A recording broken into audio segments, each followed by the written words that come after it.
Here we go.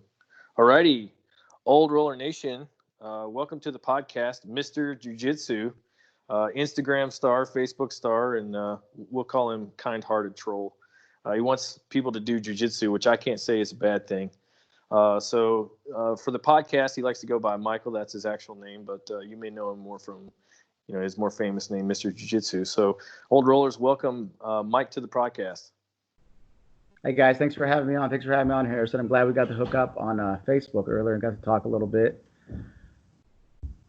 Yeah, super excited to have you. I have to say, you've been somebody that has built a lot of excitement around getting started in jiu-jitsu, and so I think some of my old roller listeners out there are actually folks that are interested in jiu-jitsu but haven't started yet, and so you have a perspective on that I think has been pretty cool, and like I said, has stirred up some interest in it. That's worth stirring up. You in my opinion, you make an important point. So without a little bit of further ado, we'll say, how about you give us a quick introduction and tell us what got you into jiu-jitsu to begin with. So in 1997, I was with a group of my buddies. We walked into a Blockbuster Video. Those don't exist anymore, but if you're an old timer like me, you'll know what those are.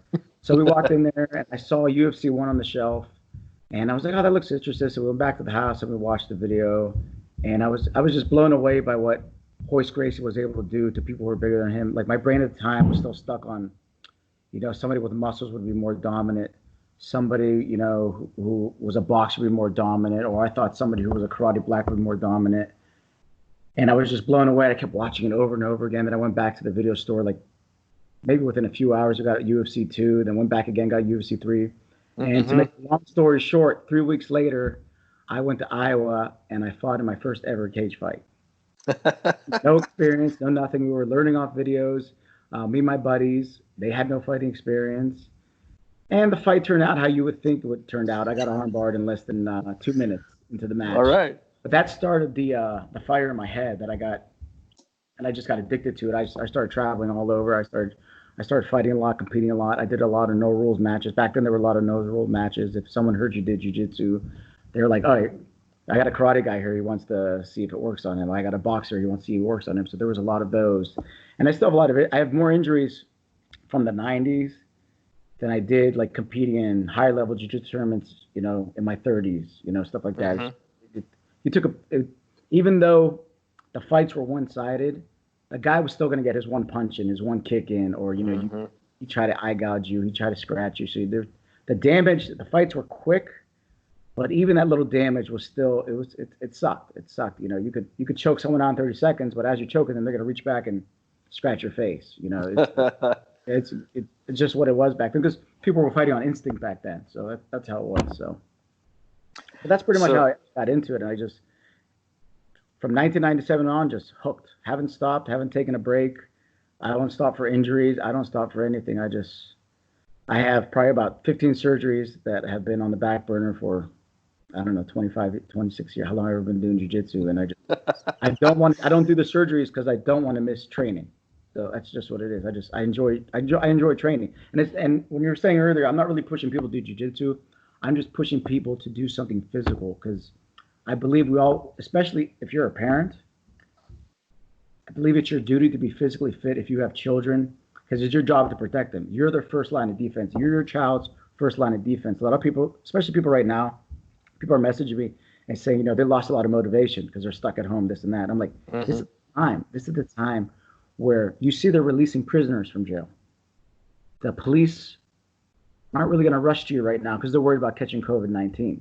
So you're the first line of defense for your family. So you need to be training even more now. You need to be physically fit. A buddy of mine was telling me, man, I'm worried if I get this disease, it's hard on the lungs and stuff. I'm not a doctor, but I'm like, man, now I want to stay in shape even more. So say I do get it. I'm about to be 48 years old. If I get it now, I'm at the older age. I want to keep my lungs healthy. So I try to do something physical every day where I sweat to get the cardio up, just in case I do catch it at my age. So there's also motivation right there to stay in shape if you're over 35, 40. If you're in that age where you can get this and be in trouble, hey, work on your lungs now, because you might need it a month from now, 2 months from now. You don't know if you might catch this or not, you make a really solid point there, and something, kind of going back to the idea of just being physically in, some kind of shape. I forget who said it, but there's kind of a famous quote that being somewhat athletic is itself a martial skill. So it's not a martial art, but if you have, at least a moderate level of athleticism, that puts you in a place where you can at least act and react. Well, I think that is a martial art, because a martial art means to defend yourself. So having good cardio is defend yourself. So that is a martial art. It's like lifting weights. People don't consider lifting weights a martial art, but it's part of martial arts. So you have strength to defend yourself. So martial arts just isn't punching and kicking, and it's also strength, cardio, fitness. Your health, what you eat. I think it's all a martial art. Well, I think it's hard to make an argument against that. Certainly, and anybody who would is probably not going to be engaged in those activities anyway. So it's like you'd be arguing with somebody that they're never going to get that point. Yeah. So you were around, like you said, 97 is when you started getting interested. Like when did you find a gym to start training in? So I didn't really start. I started in 97. Then in 1998, I started going to there were only two Grace Academies in the 90s. There was the one in Torrance, California, and there was one in Cleveland, Ohio, run by Craig Kramer. And I started going to that one. That one I only went there for about 7 months. And then I just, I didn't really enjoy the gi. I enjoyed it. I was more into MMA at the time, so I wanted to do more no gi. So I kind of just start training at my house. My buddies had a garage behind my house, and I started slowly. People start coming from all over. Some guys that went on to be like bigger fighters or open bigger gyms would all come back to my place back then. So I had a nice group of people. Everyone still wasn't. We were all maybe at a blue belt level. Yeah. But it was good. We were all trained with each other. We were just developing as we go. We would rent videos, stuff like that. I'd go to a few seminars. But I didn't start going to my buddy that I went to the Grace Academy with. He opened a gym down here. And when he opened up, I stayed with him. His name's James Terlecki, Next Level Martial Arts. It's in Austintown, Ohio. And I've been with him for about 16, 17 years. Wow. Yeah. So I was about 10 years on my own and about 16, 17 with James, and I'm still with him currently. So. Yeah.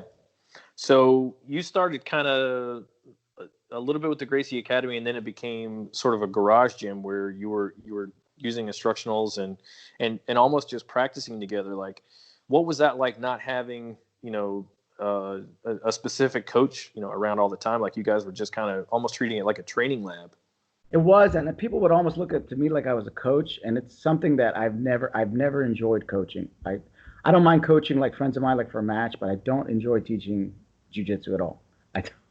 It's something I've never enjoyed. I rather like if we're in the middle of like rolling, and you're like, hey, what they do wrong? I'll be like, hey, look, put your arm here, put your leg here, put your body. But if for me to sit down and teach a class, it's just something I don't enjoy. But back then, it was kind of scary because people would walk in all the time. And as soon as somebody new walked in, I was like, shit, I gotta fight every time. Because back then, it was every time they walk in, I was like, I'd be healing from like other marks from the day before. I'm like, I remember at one point it was just like every day it'd be a karate instructor would walk in, a wrestler would walk in, a boxer would walk in. It was just, and it was just like, yeah. And you couldn't say no back then either, because if you said no, it's just, the word got around. They're like, oh, those guys. I went in there. Nobody wanted, And so it's like I felt the need that I had to step up. And thank God a lot of other guys were there, and I was like, come on, you're gonna have to go this time because I can't take it anymore. I think my ribs are broke from the night before. And that's just how it was. It would just go on and on. I think we froze up.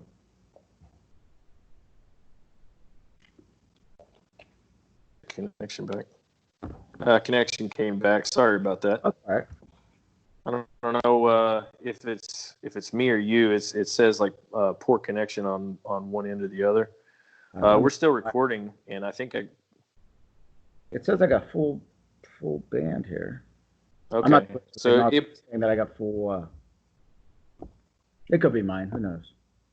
It probably was me, but it doesn't matter that much. We got when we got cut off a little bit, we were talking, and you were explaining what it was like. Like every day was a fight because somebody was coming in to challenge, and you couldn't say no, which is, like, now that's so bizarre to hear, because I've been training for almost 5 years, and I have seen 2 people come in to have like a challenge match, to challenge somebody. And both times my instructor was just like, "Hey, look, bro, that's, nah, you just go on." Like, to do it. Now, if you do it, someone's going to videotape you, and instead of getting the bravo you think you're going to get, people are going to be like, "Hey, man, you're a trained martial artist. You should know better." It's if you do it now, it's frowned upon. And a lot of people get. Here's the thing: Jiu-Jitsu comes from violence. It started the way I fought. It started the way Hoist Gracie, when the Gracies first came from Rio to California, they were fighting gyms. That's how Hoist. Jiu-Jitsu comes from violence. It's a mixed martial arts, and we've turned it into whatever it is now. But the roots are violence, and that's always going to be there. If you train martial arts, you always get that guy like, "Well, what if I did this to you? What if I did that to you?" And there's always that poor douchebag who's going to be like, "I'm going to do that to you. I want to see what you're going to do," and then you have to choose and be like, "No, I'm a martial artist. I'm not going to do that," or, "Well, let me show you what's going to happen." Nowadays, all you need is to do that, and someone videotape you, and they could post it the wrong way, and then next thing you know, you have a lawsuit on your hand. You're the douchebag martial artist who knows better, and you might think you're promoting the art, but just by you showing someone right now, it could backfire. So I think those days are kind of over. You make a strong point there, and I think also, when we talk about the notion of optics and like a litigious society, if you find yourself in a conflict and you're trained to just, wail away and, sucker punch and, bite people's nuts and stuff, if somebody records that, that's going to be really bad for you in the lawsuit. Whereas in jiu-jitsu, you have the option, or in grappling in general, you have the option of, taking the person to the ground in a controlled way, and then using gravity and leverage to just hold them down for a while. And, thinking about the back end where you could be sued for your actions, there's a case definitely to be made for jiu-jitsu over other arts. Whether it's more or less effective doesn't matter as much. It's what's it going to look like to, like a judge. Exactly. And it's not even the judge anymore. It's that you're going to be judged more on, I think social media judgment will hurt you more financially than a judge will. Because all it takes is if you have a new gym of like 10, 15 guys, you're trying to build your academy up, and someone walks in and challenges you, and you post it to the internet, or someone posts it, and you destroy that guy, and then later finds out the guy was mentally disturbed. You should know better. You black belt karate is an equivalent to basically a 2-stripe white belt anymore, So it could easily backfire. It could easily backfire. So I still enjoy videos when people post them, but it could easily backfire. Yeah, so I guess that kind of dovetails us along. Like, obviously our culture at large has changed over the last 20 years. But how have you seen the culture within jiu-jitsu change? Because like you said, jiu-jitsu came from violence, and I don't have an argument to that. I think that you're right. But most people starting jiu-jitsu now would look at it more as a sport. I think like they're going to find it, via, like some vehicle of sports. What do you see with that? And is that something that, what's your take on that, I guess? Well, I think just these last couple of months, I think jiu-jitsu has changed maybe for the rest of our life. Just in these last couple of months, I've seen people turn on each other over training, about who shouldn't be training, who should open the gym. I'm going to open my gym now. So just that culture alone has changed. But from the sport aspect to self-defense, I believe that if you want to get good at Brazilian Jiu-Jitsu, it's what you want out of it. If you want to get really good at tapping people out, you want to be the number one guy in your gym, you need to compete. You need to get more of a sport mentality. But if your job is to be able to defend yourself, be physically fit, then, just make sure you're rolling consistently. You're always, those are the two aspects. I know a lot of people dog on sports jiu-jitsu. They're like, well, that's not practical for street fighting. But the truth is, if you do get into a street fight, the average person doesn't train. The average person is not in the gym 3-4 days a week. The average person, like I posted a video on my regular page today. This guy sent me, and people in the comments were mad that the guy crossed his legs when he had the back. and choking the guy. He's like, look at that. And but think about it. If you are like, remember when Ronda Rousey used to get arm bars? People would critique her because she would cross her legs in the arm bar. Okay, if you cross your legs against the average thug or the average self-defense actor, he's not going to know what to do when you cross your legs. They don't understand.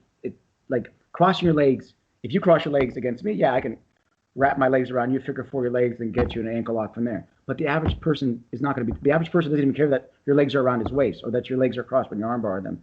So sports jiu-jitsu is very effective against people who don't know any kind of fighting. You know, it's very effective, especially if you do it consistently. You're always competing. You'll be even better than the average person at the gym who just does it for self-defense. So, but I think people see like people pulling guard. Now, look, I'm not going to pull guard in a street fight. Let's say, I don't know, I fall down on the ground and the guy is 250 pounds and he does jump on top of me. Well, I'm stuck down there, right? It doesn't matter anymore. It doesn't matter about takedowns anymore. We slipped or whatever, we're on the ground, he's on top of me. I'm going to have to use my guard. Sure. I'm going to pop back up. That only happens in self-defense videos where no one's trying or in the movies. In real life, right. I'm 172 pounds. I'm going to have to pull guard against someone who's 250 pounds. And I'm going to have to fight my way back up using my guard. Or say if you're a female, say a female is 115 pounds. Some 200-pound guy grabs her. Say he's kind of athletic. You think she's going to take him down? Probably not. Especially if he's real aggressive. Especially a gentleman, a man who's made up his mind to attack a woman, he's going to go all out. So I think someone smaller should use guard pulling as a defensive point. Hold them in guard, call for help, stall them out from guard. So I still think sports jiu-jitsu is very practical in street fighting. Now I'm not saying go for barambolos, get inverted, get kicked. That's not what I'm saying. But there's a lot of sports jiu-jitsu that's very effective in street fighting. And I see that evolving as we're talking about evolving in jiu-jitsu. Just like in the 90s, a purple belt in the 90s would basically be like a 3-stripe white belt now. If someone's training consistently. That's how much the level has changed in those 20, 25 years. So I think that the level has changed, the way people train, our access to information, the internet, stuff like that, podcasts like we're doing right now, people talking, like people message me all the time for advice. This in the 90s there was nobody to talk to. There was find out on your own, Right. Let's see what happens. You happens. had to go to the lab.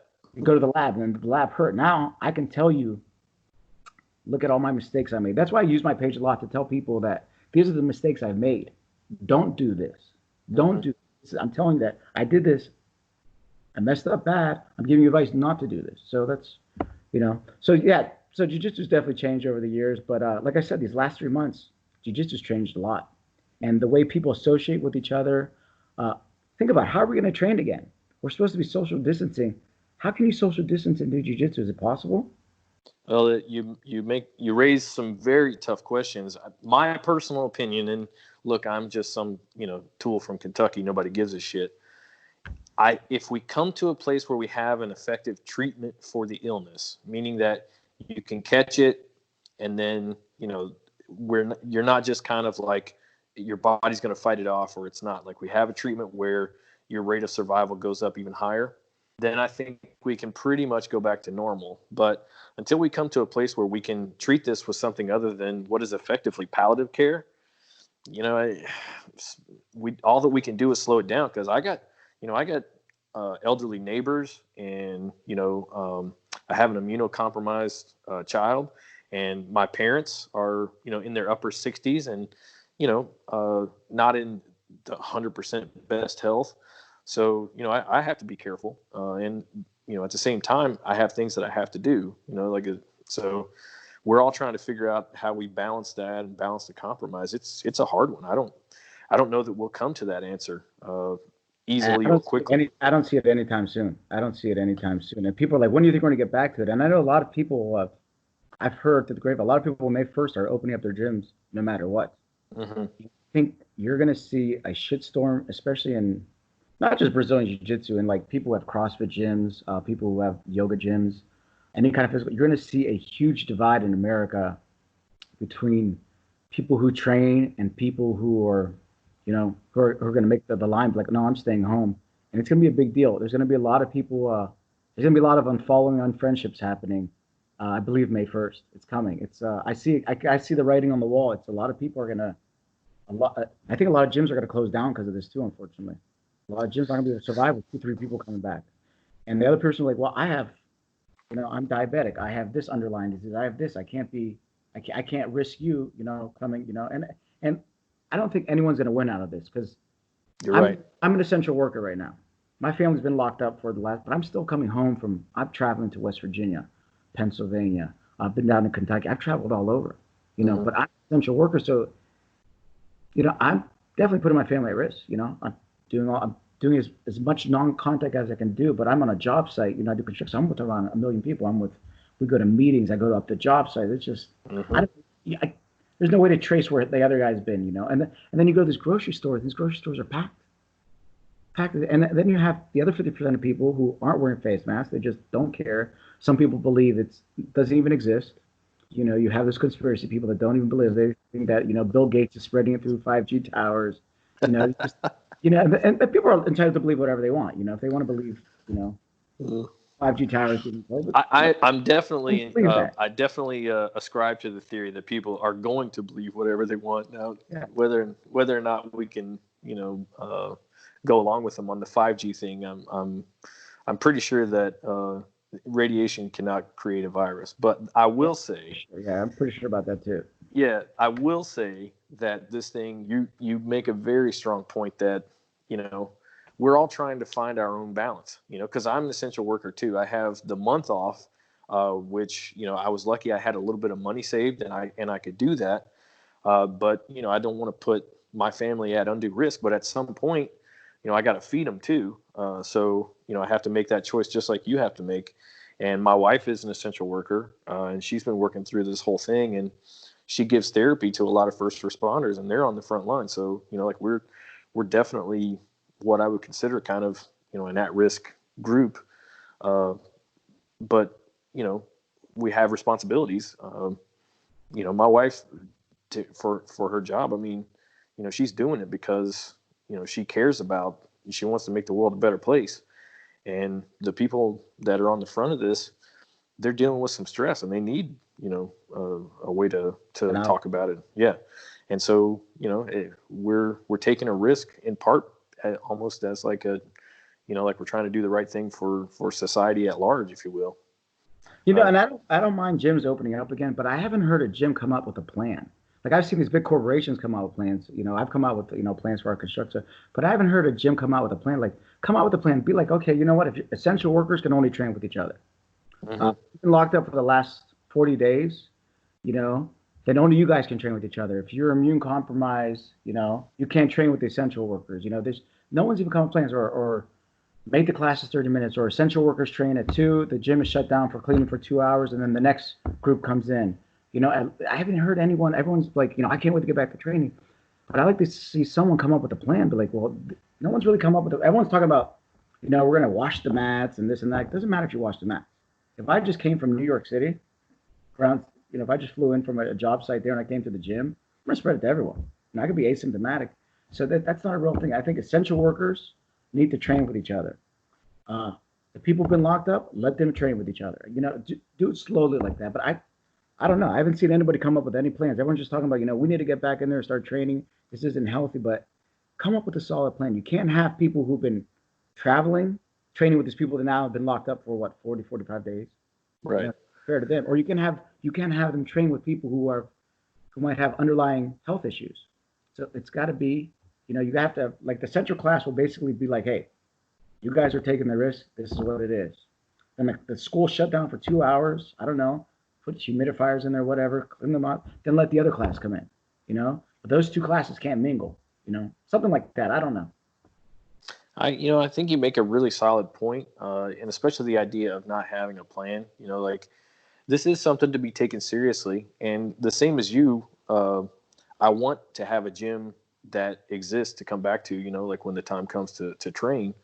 So I want, my gym to survive. And that means that, we need to get them open as quick as it is safe to do so. And having a plan and not being ad hoc, I think that does, speed up that process. If we can find a way that is that is intelligent, that is, safe, then I think, I'm all for it, Yeah, but it can't be just cleaning the mat. That's not gonna. We can all wash our hands, we can scrub the mat, but as soon as you grapple someone, work's changing whatever we have. It's just that's just science. We're gonna change whatever we have. So I think they have to split the class up. It can't even be the same instructor. You can't have the same instructor that taught essentials is gonna teach now the non-essentials. It's Mm-hmm. not. It then you just defeated the purpose. Then might as well just make everyone train together. It's gotta be strict, and it's gonna be hard for gyms to make money out of that. Even in that format, it might bring some revenue in, but it's going to be tough. I see a lot of gyms are going to shut down. A lot of friendships are going to end. There's going to be a big divide, in the martial art, just in the physical training community. There's going to be big divides, because people are like, well, Planet Fitness is allowed to be open, and they can keep their weights 6 feet apart from each other. But in any kind of combat gym, MMA gym, judo, wrestling clubs, they're all tight. They're all tight together. So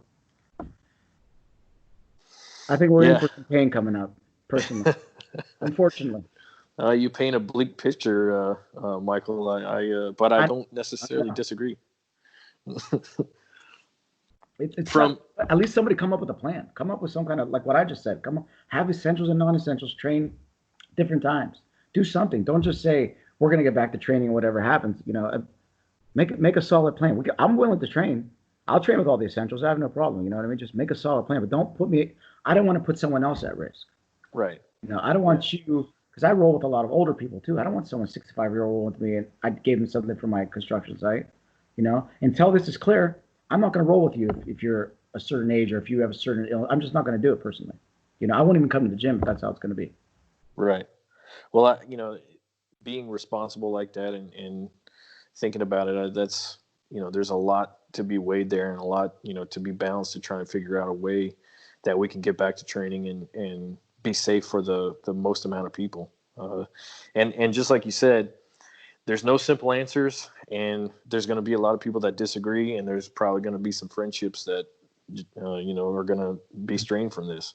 And I hope that we can minimize it because we have such a tight-knit community. Like the only fitness-based community that I've ever seen that is similar would be CrossFit, in that they build a community around what they do, and the community is actually the product. If you go to a CrossFit gym, you're not buying the training. You're buying, joining a part of a team, like a social group. And Jiu-Jitsu has that same community element. That's a big element that, I stress for the old rollers is, the idea of, look, we all got responsibilities. We got things that keep us away. Man, it's hard, like, to just have a friends group, like once you start having a real job and kids and all that. And jiu-jitsu is kind of, for me, that's become my social group. And I think there's a whole lot of other people that are the same way. So I hope that we don't have to pay too much of a price on that front, with this illness. I hope not, man. I pray, man. I hope not. Well, we'll have you back on the show when I know. this is all over. I made it depressing enough, didn't I? Yeah, you come here and talk about lazy people, and I made it depressing. you fuck.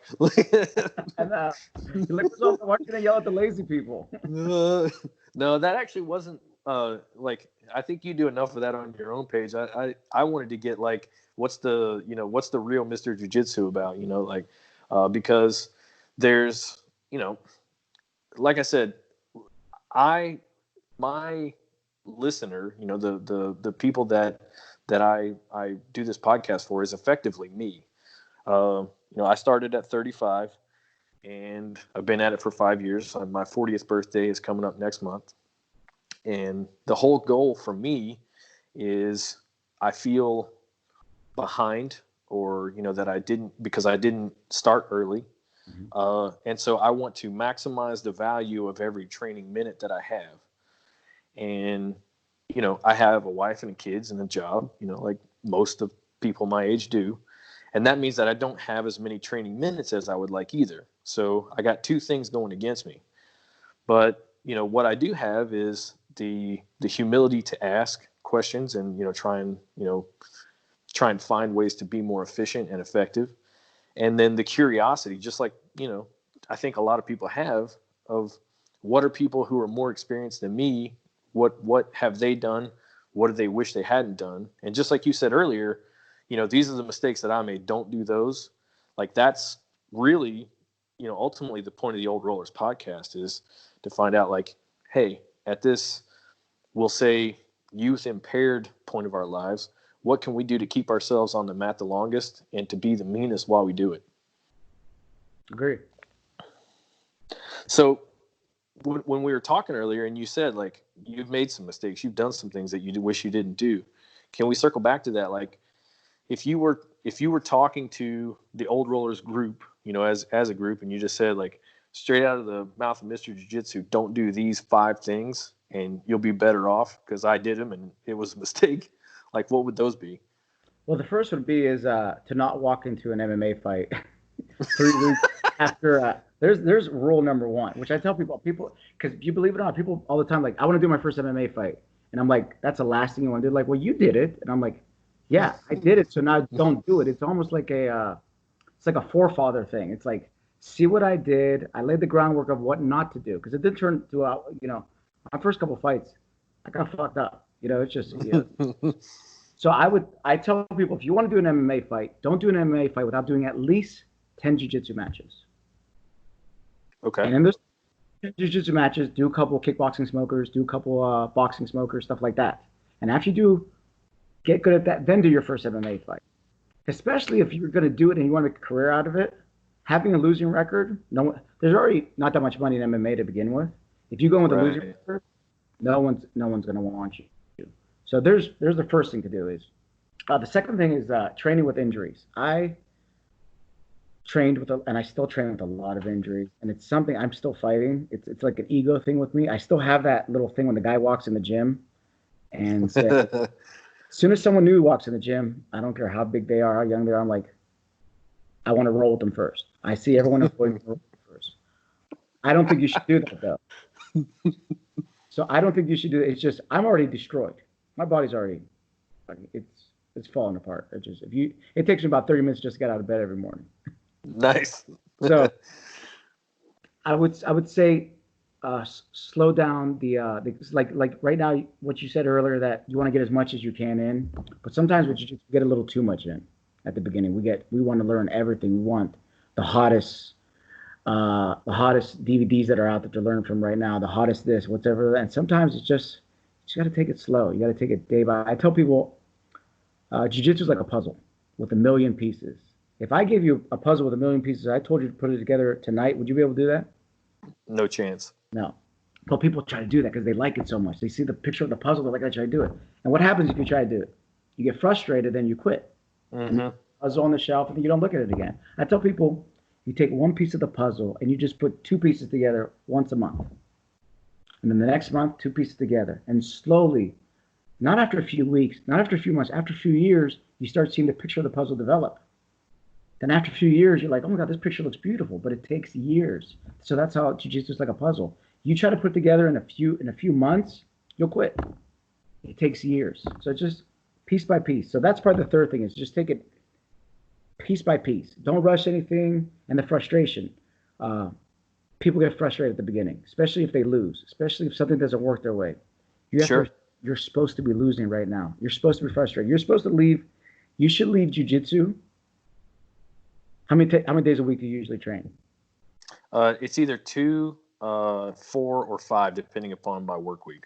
Well, say you did 5. Out of 4 of those, you should come home every day frustrated. You should be like, man, I'm not getting this. Man, this isn't right. Maybe this isn't for me. And that means you're learning. You don't realize it, but that means you're learning. If you left jiu-jitsu every day with like, I'm destroying people, this is, or if you left, that means you're not at the right gym, or you just got shitty instructors. But if you leave the gym with like, man, I don't know, man, this guy just started training and tapped me, or this, I was able to do this move last week and now I can't do it, or I was out of breath at my second roll, and that's where people quit. It's that they think they're doing good and then they hit that wall, and that's another thing. You just got to you have to understand, your first 2 years of jiu-jitsu should be you losing. Your next 3 to 4 years should you be kind of getting better. It's not till like the 5th or 6th year where you start getting like, you just start really comprehending what's going on. You start understanding your body. You start feeling comfortable with someone being on your back. You're comfortable with somebody choking you. You're like, okay, I don't need to tap yet. I can fight out of it. So it's jiu-jitsu takes years. I tell people right away, if you think you're gonna just because you love it right now, you see a lot of people they get real gun ho. They sign up for tournaments right away. They do really good, and then a couple of years later they quit because some people it's sometimes you gotta scale back a little bit. You gotta scale back. Sometimes it's okay to take a break. You know, I'm not saying if you're training 4 days a week next week, just do 2 days. Just let your brain think a little bit. You know, because if you go too hard in this sport, this is the one sport. If you go too hard in it, there's a good chance you're not going to make it in the end. You know, how long you been doing jiu-jitsu? Almost 5 years. Not how many people have been doing it along with you since you started? Stuck with you these 5 years consistently as much as you have. There was a core group in my class. Like when I started, there was me, 2 other white belts, and then everybody else was like purple belt or above. And so the 2 other white belts are still with us. One doesn't train as much just because we moved locations and it's hard for him to get from his job to us and get back, but he does still come in. And then we have a few guys that have come in after me that you know have stayed with us like 2 or 3 years maybe, and then a whole bunch of people that came in and lasted 3 months or less. Have you seen any of the higher belts quit, like any blues or purples since you came? We had one blue belt who took some time off because his job changed, and so he was actually gone for about a year. He's since come back and trains about 4 days a week. So he didn't really quit. He had to like make some changes for his job. But then once he could work around it again, then he came back. I haven't really seen anybody that was beyond blue belt quit. So it seems like the blue belt blues kind of curse is like there's people who either make it to blue belt and quit or don't make it to blue belt and quit. But once you get past that, if you get to purple and beyond, it's the likelihood of you quitting seems to go down pretty dramatically. I've seen black belts quit. Wow. Guys I've been with for years. I've seen brown, black. Now, granted, I've been doing it for an abnormal amount of time. Sure. Yeah, and I acknowledge I've seen, and people are shocked to believe that a black belt's quit. I've seen black belts quit. Believe it or not, it's just this is one of these martial arts that it needs your full attention. It needs your full attention. It's just not only that, it's also even the lightly rolling, it's still dangerous. You could easily bend your wrist the wrong way. You could easily get twisted up the wrong way. You could be going for an armbar and a guy could run you over. You could be in a triangle, the guy could stack you. It's even though we could be rolling lightly, that danger's still always there. This is the one martial. Yeah, we're a tap away from killing the other person. We're a tap away from sending someone to reconstructive surgery for a whole year. We're this close away, so we still have to be on our game. And I think that's another thing that frustrates people. They're like, I gotta even like flow rolling. You still gotta be on your game. It can go bad that quick. You when you say that, I'm reminded of a quote by Salo Hibiro saying that Jiu-Jitsu is designed to make you quit, and he's like, one of the first skills of Jiu-Jitsu is just the decision that even though you're going to want to quit for so long, you're going to refuse to let yourself submit to that desire. Like you're not going to quit. That's the first part of it. Oh, it's pressure. I know people that they stress about practice at work during the day. Mm-hmm. That they're like, I know people that have driven into the parking lot and they start playing mind games with themselves and they leave. Yeah, so much pressure. Even for such a low, nice sport, there's so much pressure that it's all in your head. It's all in your head. You think that a lot of people think that they don't want to let down their instructors. They don't want to be seeing this. They don't want to be seen tapping out. That like I know a lot of higher belts have that pressure all the time from lower belts. I can't be seen doing this, and a lot of them they break from that pressure. It's a lot of it's up here. It's just mental pressure. If people would just realize that nobody cares you got tapped out. No one's going to put it on. It's not going to be on the news tonight that you got tapped out by a guy that just started, or you had a bad day at rolling. It's all in our head. It's all built up in our head. Well, I am that guy that you were describing. Like I said, there were a lot of very high belts, when I started, and then 2 other white belts, both of which had been training for like more than a year when I started, and I'm just about the opposite of athletic. So I'm not. There no amount of like good in me. It just like you said, it took about 2 years before anything started to really work. And I can remember multiple times, it'd be like a hot summer day, and I would drive in, and that noonday sun would be sitting there in the parking lot waiting on the gym to open, and I'd just be like, fuck, if I just leave, I can get the air conditioner on, like, and just that mind game of if I leave right now, I don't have to take these beatings, because we don't have air conditioning in our gym. It's an open, like a big garage gym, and if it's 100 degrees outside, it's 100 degrees inside, so. Knowing that I was just going to get clubbed like a fucking baby seal in 100-degree heat in the gi. I mean, I remember one day specifically, it was 104, and I had a black gi, and I walked into the gym, and it was me and 2 black belts, and that's all the people that came in that day because it was 100 degrees. And I was like, fuck it, I quit. But you know what? I call those mental stripes. Those are mental stripes. It's if you can make it to the gym on your worst day of your life, when you're depressed, when the bills are stacked up, when things aren't going right, and you could still train. I call those mental stripes, and they start building up in your head. Those little mental stripes. It's like you give yourself a mental stripe, like, you know what? I had the worst day of my life, and I'm here at the gym. Or I wasn't feeling it today. I'm a little sore, and I came to the gym. Or I'm struggling financially. I'm struggling, with my mental health, and you can still come to the gym. Those are mental stripes, man. Those start adding up, and those, just like anything, those add up over the years, Yeah, it's just like laying another brick in the foundation. We've covered a lot of the stuff that I wanted to go over with you, and I really liked your advice, like the top 3 or 5 things to avoid. I think your voice of experience, being at it for over 20 years and just saying like, hey, don't go do an MMA fight. Like, that's such a basic thing, but you would not believe how many, 22-year-olds, like, their first thought is like, let's just get this over with, and better to be good when you enter that. I love that advice. I wouldn't have even thought of that, because I was like, oh man, an MMA fight? No fucking way. Like, that's never going to happen. Even jiu-jitsu tournaments, like, people are like, I want to do my first jiu-jitsu tournament. I'm like, whoa, hold up. How about you go do a couple open mats at other gyms first? Mm-hmm. That alone, go to an open mat, a gym you've never been to, your heart will start racing, because they're going to try, you're from another gym, or you walked in, I tell people, go do a couple open mats first, and then go do your first jiu-jitsu tournament. And that will cause, there's a lot of people like, man, because people for the first, their nerves are going crazy. Like, you want to kill, go do a bunch of open mats. And when you're comfortable at open mats, then you'll be comfortable at your first tournament. But until you're going to freeze up at your first tournament. Just go do a bunch of open mats. Go train with people you've never trained before, because they're going to go at you hard. And then you don't have the pressure of the whole tournament thing. And it's cheap. Yeah. That's really great advice, and advice that I would not have thought to give somebody. Just like you, I have to travel a lot for work, so I wind up, at dropping in at other gyms a lot. And at first, I can say that it was kind of nerve-wracking, but now it's really comfortable. Like, you just shoot them an email beforehand so they know you're coming, and somebody's going to be there to meet you. And then as soon as you come through the door and that person's there to meet you, like, everything starts to flow. And it's just like, it's actually a lot like being at your home gym. Mm-hmm. But the first few times, it's like, oh man, these people are going, coming to get after me. And it's like, who cares? You're a white belt. You know what I mean? Like, no one gives a shit about you.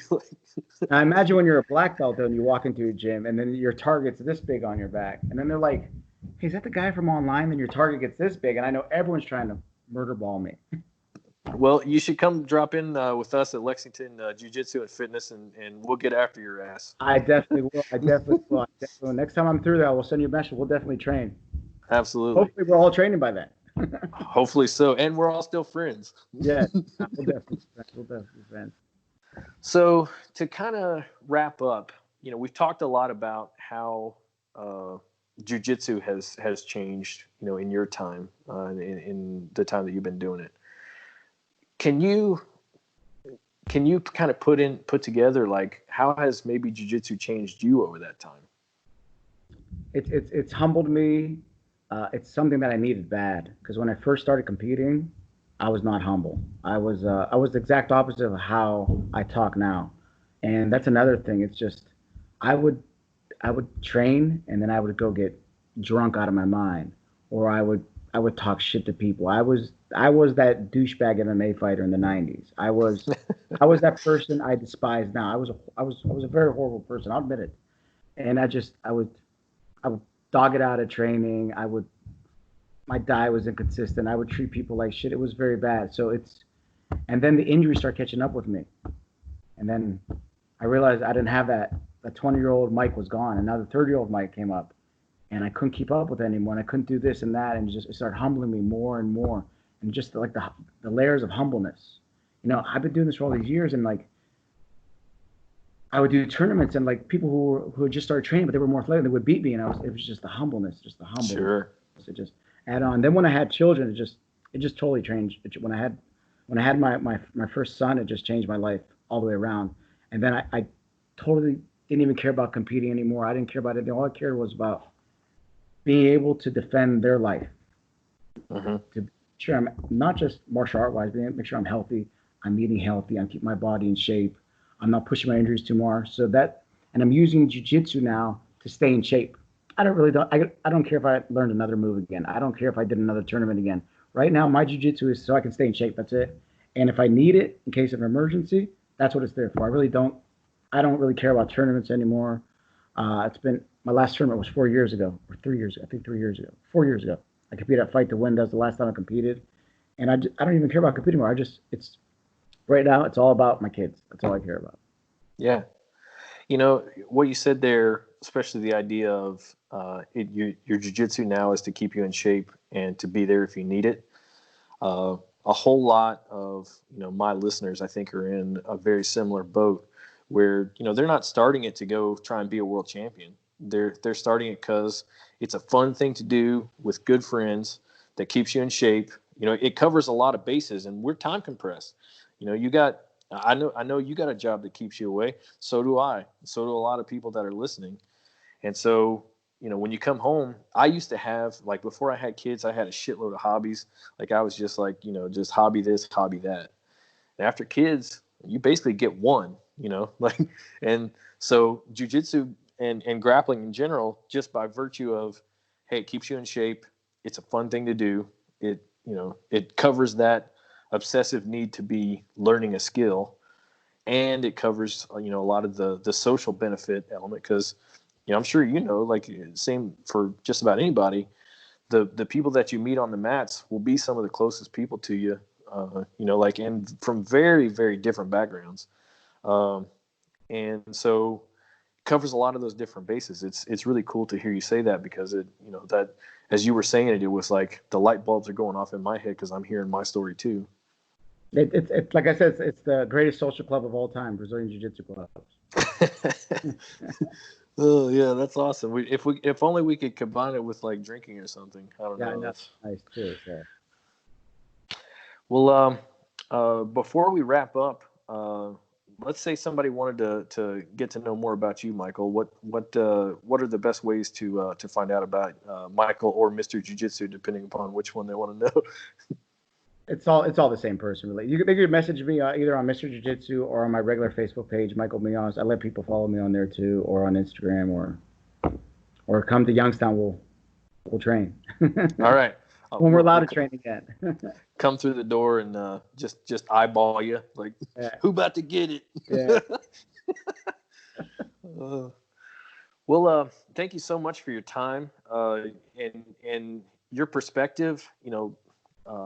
From that place of experience, and especially your openness and being willing to talk about, some of the mistakes that you've made along the way. I think that was just extremely valuable to both myself and, our listeners. And I really appreciate being willing to share that. My pleasure, Harrison.